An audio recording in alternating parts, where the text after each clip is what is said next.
Warning! Kinda Murdery contains adult themes, explicit language, and descriptions of violence. It is not suitable for anyone, and we recommend you stop listening now.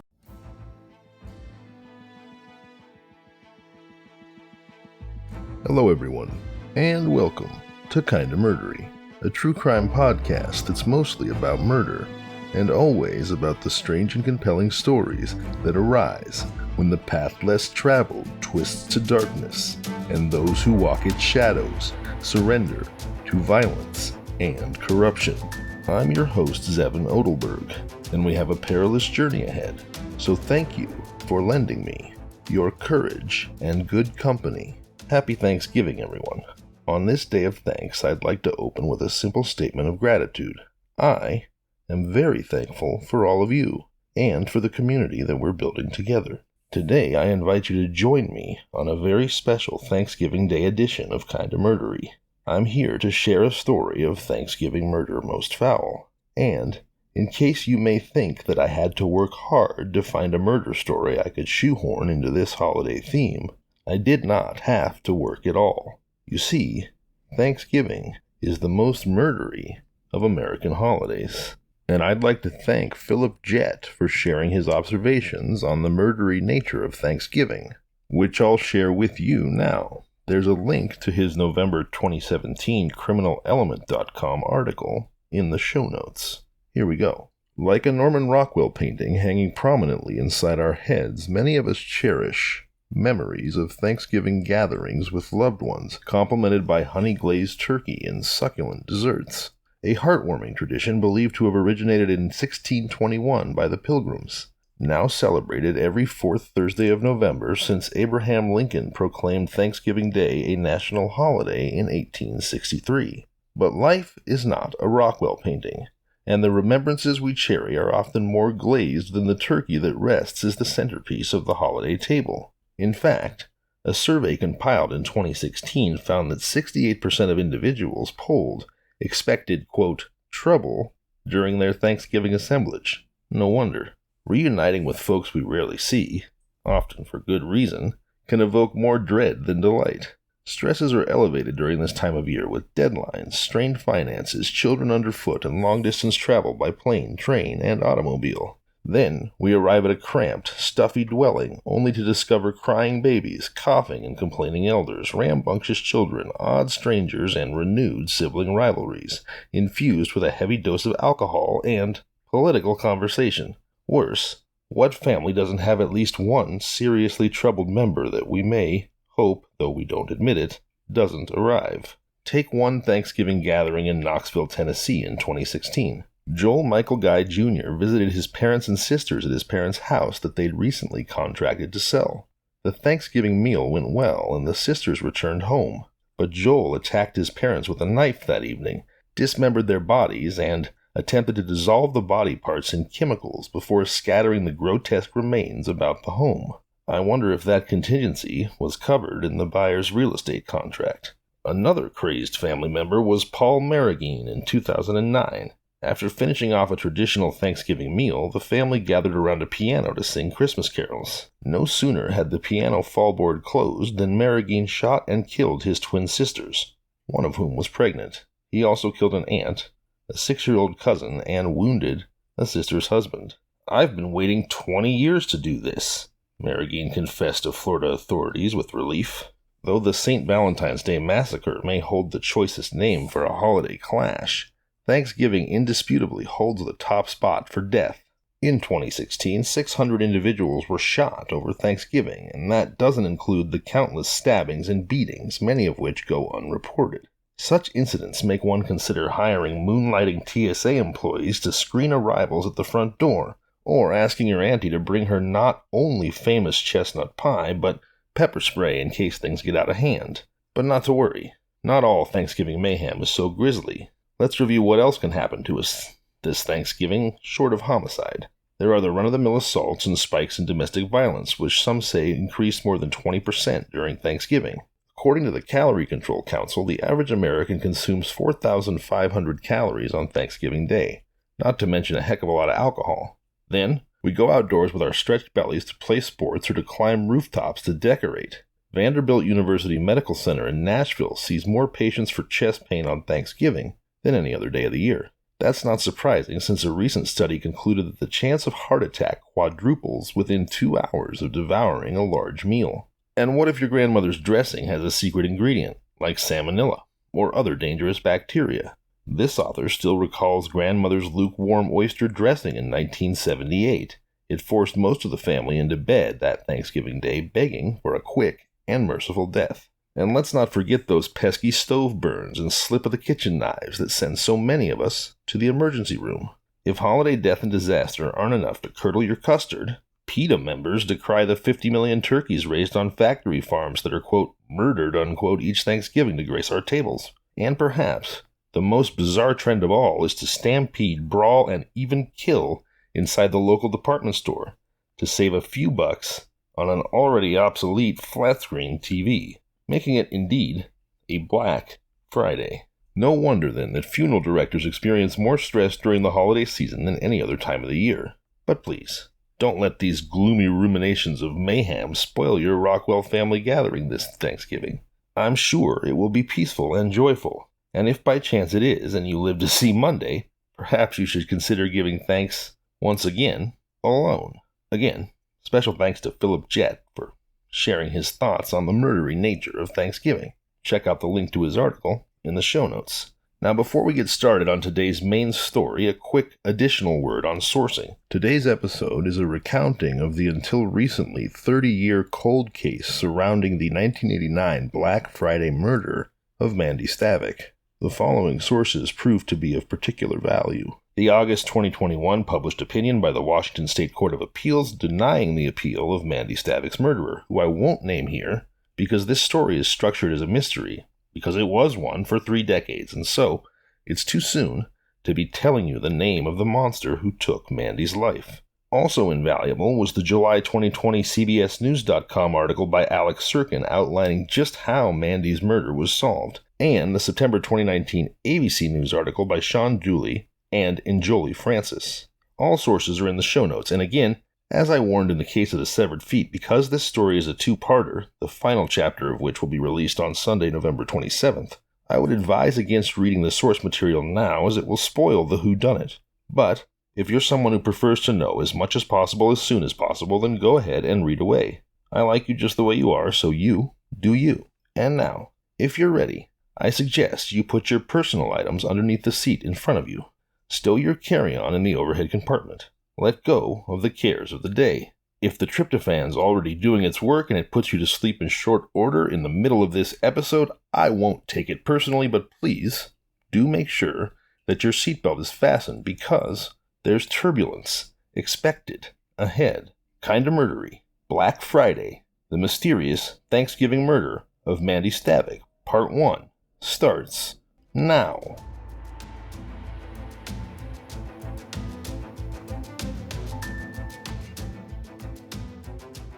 On a sunny Friday afternoon in June 2013, Heather Backstrom and Marilee Anderson, 2 mothers who lived near Bellingham, Washington, decided to give their young children a treat and take them to Birch Bay water slides for some splash and play. The 2 women could never have imagined the thunderous impact their small decision would have that day on their community. Backstrom and Anderson were among a group of moms chatting about their families, their lives, and their hometown of Acme, a tight-knit rural community half an hour from downtown Bellingham. Randomly, one of the mothers brought up a notorious case from years ago in Acme, the unsolved rape and murder of a beloved local young woman, 18-year-old Mandy Stavik, who, at the end of her life, on Thanksgiving Day, 1989, 24 years earlier, had been a recent graduate of Mount Baker High School. Backstrom and Anderson, who had both gone to Mount Baker High School but barely knew each other at that point, started chatting as their kids frolicked on the water slides. Backstrom suddenly blurted out, "I know who killed her." Anderson, stunned at the statement, then replied, "I do too." Mutually intrigued, the 2 women told each other stories about their encounters with a local man around the time of Stavik's murder. Were the women simply gossiping, sharing a lurid conspiracy theory, seeing a pattern where none existed? Absolutely not. As it turned out, The simple and unplanned sharing of terrified experiences that each woman had had with the same Acme, Washington man would eventually lead authorities to solve Mandy Stavik's murder in 2019, a case that had gone cold for 30 years, until those two mothers, Backstrom and Anderson, decided to take their kids to the water slides. We'll begin with Marilee Anderson's story. Anderson told Heather Backstrom about another Mount Baker graduate, a man who was a friend of her husband, who had stopped by her house one night a couple years after Stavik's death and knocked on the door. He said he'd been out hunting and needed to use the phone. Anderson was home with her infant son. The man dialed the phone, but Marilee could hear the beep, beep, beep of the call not going through, and she suspected that he was not dialing a working number and had lied about needing to make a call. So, then he walks through the kitchen and back to my bedroom, Anderson recalled, and he said that he used to drive by our house and that he'd always been in love with me, and he wanted to make love to me. At that moment, she was seized with fear. Her husband was away. She was alone with a man she suddenly saw as a predator. I kept telling him no, but he kept trying to convince me to go into the bedroom with him. Finally, I told him I would call the police, and somehow, I don't even remember exactly how, I got him out of my house. Hearing this story, Backstrom exclaimed that she too had a very uncomfortable experience with the same man just months before Mandy Stavik's murder. She'd been only 15 at the time, and the man was 21. It was after a softball game, and they were riding in a truck driven by another young man named Dan, who Heather Backstrom later married. At the time, though, they were just friends. Heather sat between Dan, the driver, and the man in the front seat. The man started flirting aggressively with her. He would talk about my eyes and say they were beautiful. Then he took a pen out of the cup holder and he would start rubbing it along my knees, said Backstrom. She says she was very uneasy, but she just played along, knowing that Dan's presence would prevent him from getting any more physical. But the incident always stuck out in her memory, and in the small community, she made a point of trying to avoid contact with that man. The two women for years had thought that if he behaved toward them in this predatory way, it was conceivable that he could have done the same thing to other women, maybe even Mandy Stavik. But they had nothing more concrete than their own suspicions, and never named him to the police. I really wasn't ready because we're in a small town, and to accuse someone of something if we don't know for sure, it's a little scary, Anderson said. But here in the water park, more than 2 decades later, bolstered by a similar tale from her new acquaintance, Anderson knew it was time to speak up. She contacted a high school classmate who was a detective with the Whatcom Sheriff's Office and told him of their suspicions about this man. What happened from there is a twisty tale of clever and relentless investigation by local authorities. A dedicated prosecutor who came out of retirement to take on the case he'd started so many years ago, and the enterprising help of a local woman named Kim Wagner, who provided police with a crucial piece of evidence that finally cracked this seemingly unsolvable case. I want to do the right thing for Mandy, Wagner said. Her actions, and the pursuit of the case by so many others in the community, finally led to a measure of closure for Mandy Stavik's mother, Mary, and the rest of the family. I absolutely did not think this case would ever get solved, said Mary Stavik, Mandy's mother. Yes, Mandy's murder was finally solved in 2019, for which, on this Thanksgiving Day, Kinda Murdery joins the chorus of Mandy's friends and family in giving thanks. Because, remember, until Heather Backstrom and Marilee Anderson unwittingly cracked the case by sharing stories at the water park and then providing a name to local law enforcement that would unravel 3 decades of mystery, Mandy's murder had gone unsolved for 30 long years. And so that is where we'll begin, 33 years ago today, Thanksgiving, 1989. In November of 1989, 18-year-old Amanda Stavik, a freshman at Central Washington University, returned home to rural Whatcom County with her college roommate Yoko to celebrate Thanksgiving with her family. Stavik and Yoko caught a ride home with Stavik's former boyfriend Rick Zender, a student at the same college. Zender dropped Stavik and Yoko at home around 2 p.m. on Wednesday, November 22, 1989. Later that afternoon, Stavik visited friends at her former high school during the girls' basketball team practice. On Thanksgiving Day, Thursday, November 23, 1989, Stavik spent the entire day at home with her family. She did not leave the house that day. On Black Friday, November 24, 1989, Stavik spent the morning hanging out and eating leftovers with her family and taking a walk with Yoko. She made plans to go with Yoko out that evening with a high school friend, Brad Gorham, and his friend, Tom Bass. Sometime between 2 and 3 p.m., Stavik decided to go for a run with the family dog, Kira. According to Mary, Stavik's mother, she usually ran west from the house on Strand Road, crossed Highway 9, and continued until she reached the South Fork of the Nooksack River, and then ran back the same route, a 5-mile round trip. This path took Stavik past Tom Bass's house located on Strand Road just east of the river. While there was conflicting evidence as to the route Stavik ran that day, her brother Lee, who was playing with a friend at a neighboring home, and another eyewitness, David Cracker, both saw Stavik running east on Strand Road toward her home around 3 p.m. Cracker said Stavik was within minutes of her house. When Lee returned home, however, neither Stavik nor the dog were there.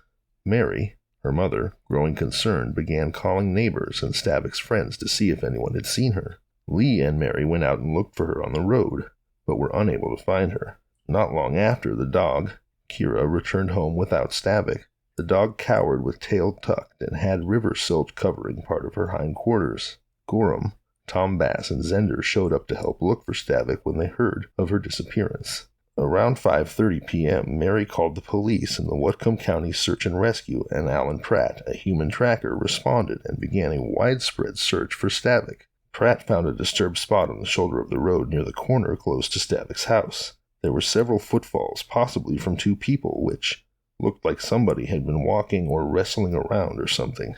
The nearby grass also showed signs of disturbance. There was river silt in a nearby ditch, similar to that found on the dog. On Monday, November 27, 1989, law enforcement found Stavik's naked body in the shallow, slow-moving water of the Nooksack River significantly upstream from where she was last seen on Strand Road. Investigators found footfalls and tire tracks in a nearby field known as the Homestead, a local isolated hangout for teenagers, but they were unable to determine if these were related to the crime because of the number of people who had been there. They found no other tracks or signs of disturbance near the riverbank where they found Stavik's body. Ultimately, no crime scene was ever located, and investigators were unable to conclude where Stavik went into the river. Stavik was naked except for her running shoes, and her body was covered in scratches on her legs, buttocks, and arms. There were more scratches on the front and sides of her legs than on the backs of them. Many of the scratches were parallel, indicating she was in motion when she was scratched, and the overall condition of the scratches suggested that they occurred while she was alive. Whatcom County Medical Examiner Dr. Gary Goldfogel opined that these scratches were consistent with someone running through brush such as the blackberry bushes found along the riverbank where her body was discovered. Dr. Goldfogel performed an autopsy on November 28, 1989.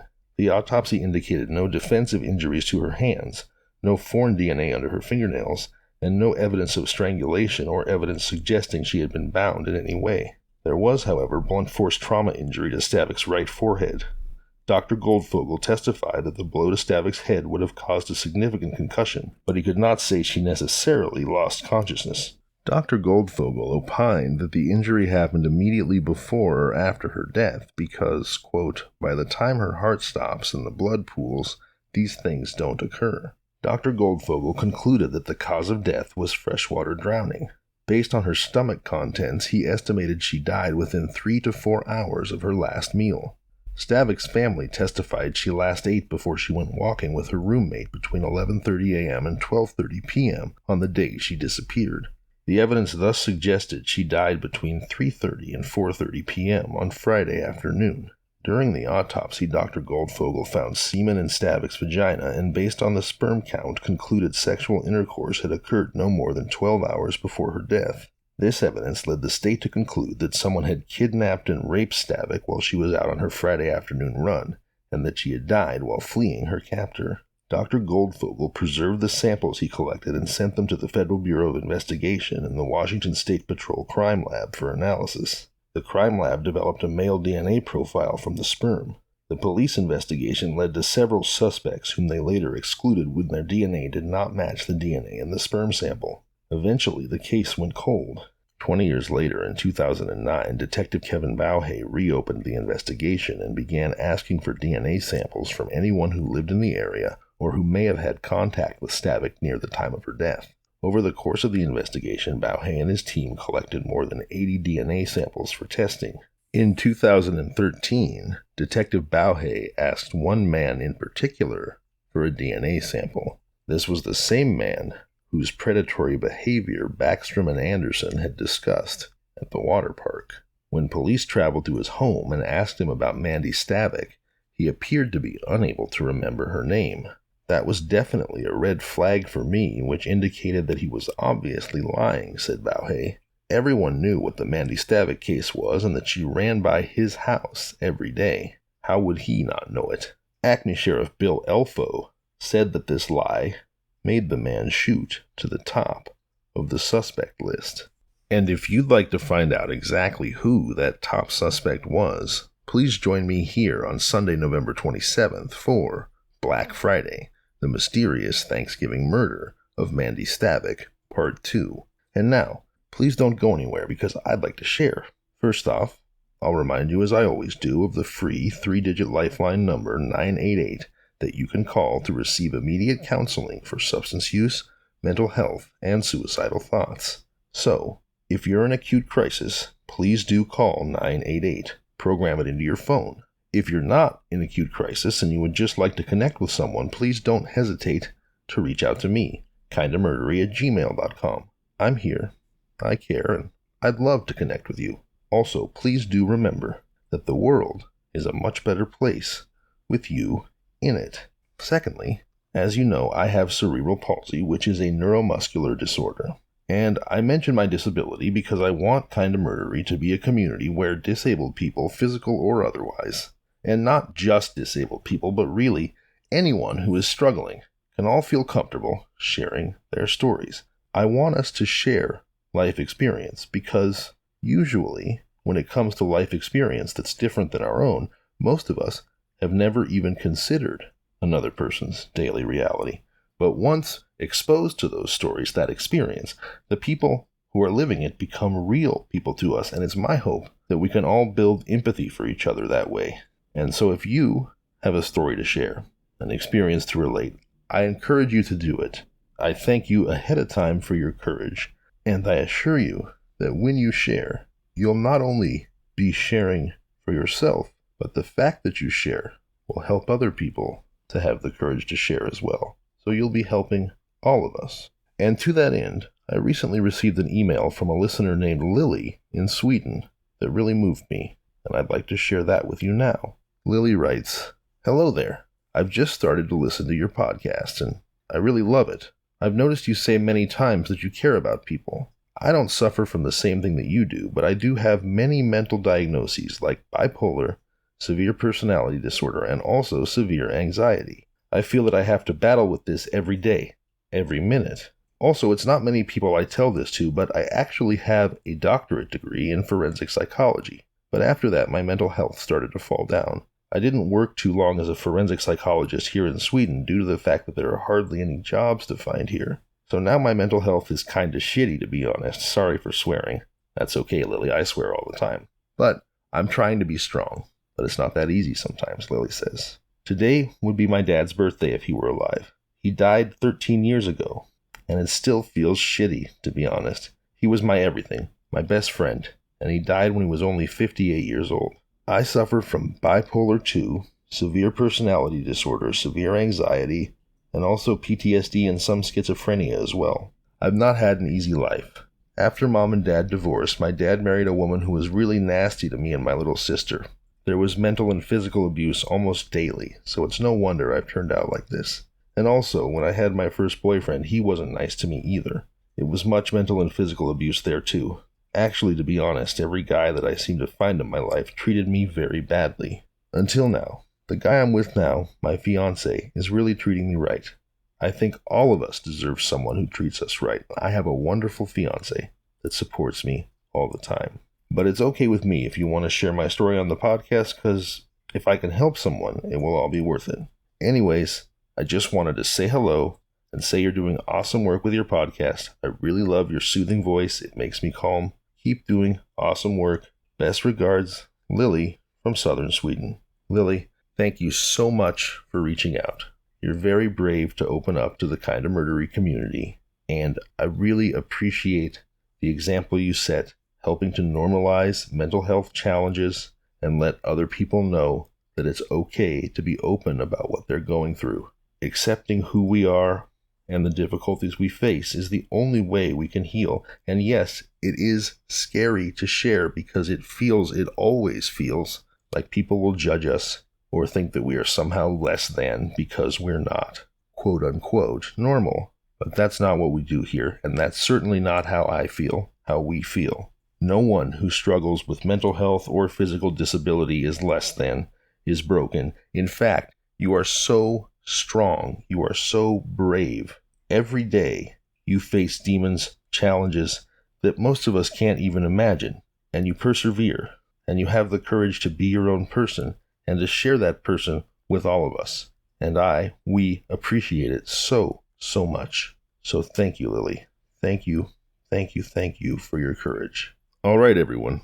Remember, we're in the middle of a murder mystery here, so if you want to find out who the top suspect is for the murder of Mandy Stavik, please do join me again this Sunday, November 27th, for Black Friday, the mysterious Thanksgiving murder of Mandy Stavik, Part 2. Oh, and also, if you enjoy the show, if you feel like it helps you get through your day, helps you face some of the challenges you face, or if you just like the stories, please do take a moment and leave a 5-star review wherever you listen. Every bit of engagement helps so much, and I really do appreciate it. All right, I look forward to seeing you all on Sunday. Happy Thanksgiving. I am absolutely so thankful for all of you, and I am also Zevin Odelberg, and this has been Kinda Murdery.